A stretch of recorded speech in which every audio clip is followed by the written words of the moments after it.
ರಾಜ ವೆಂಕಟಪ್ಪ ನಾಯಕ್ ಅವರ ನಿಧನದಿಂದ ನನಗೆ ವಿಶೇಷವಾಗಿ ಬಹಳಷ್ಟು ಮನಸ್ಸಿಗೆ ನೋವಲ್ಲದೆ ದುಃಖ ಆಗಿದೆ.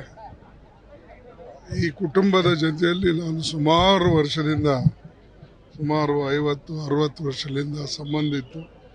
ಅವ್ರ ತಂದೆಯವರು ಕೂಡ ನನಗೆ ಭಾಳ ಚೆನ್ನಾಗಿ ನನ್ನ ಜೊತೆಯಲ್ಲೇ ಅವರು ಕೆಲಸ ಮಾಡ್ತಾಯಿದ್ರು. ಆಮೇಲೆ ಈಗ ರಾಜ ವೆಂಕಟಪ್ಪ ನಾಯಕು ಕೂಡ ನಮ್ಮ ಜೊತೆಯಲ್ಲೇ ಇದ್ದ. ಸಾಕಷ್ಟು ನಮ್ಮ ಕೈಲಾದಷ್ಟು ಒಗ್ಗೂಡಿಸಿ ಭಾಗದ ಅಭಿವೃದ್ಧಿಗಾಗಿ ನಾವು ಕೆಲಸ ಮಾಡ್ತಿದ್ದೇವೆ.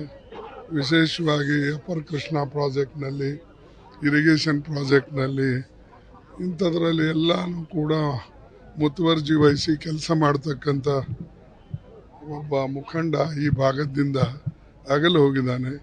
ನಮ್ಮೆಲ್ಲರಿಗೆ ಅದರಿಂದ ಭಾಳ ದುಃಖ ಆಗಿದೆ. ಆ ತುಂಬಲಾರದಂಥ ನಷ್ಟ ಅವರ ಕುಟುಂಬಕ್ಕೂ ಆಗಿದೆ. ದೇವರು ಅವರಿಗೆ ಹೆಚ್ಚಿನ ಶಕ್ತಿಯನ್ನು ಕೊಡಲಿ, ದುಃಖವನ್ನು ಸಹಿಸ್ತಕ್ಕಂಥದ್ದು, ಆ ದುಃಖವನ್ನು ಭರಿಸ್ತಕ್ಕಂಥ ಒಂದು ಶಕ್ತಿ ಅವ್ರಿಗೆ ಸಿಗಲಿ ಅಂತ ಹೇಳಿ ಹಾರೈಸ್ತೇನೆ. ಮತ್ತು ನಾನು ತುಂಬ ಹೃದಯದ ಅದು ಒಂದು ಶ್ರದ್ಧಾಂಜಲಿಯನ್ನು ಅವರಿಗೆ ಅರ್ಪಿಸ್ತೇನೆ. ನ್ಯೂಸ್ ಫಸ್ಟ್, ನಿರ್ಭೀತಿಯಿಂದ ನಿಮ್ಮ ಪರವಾಗಿ.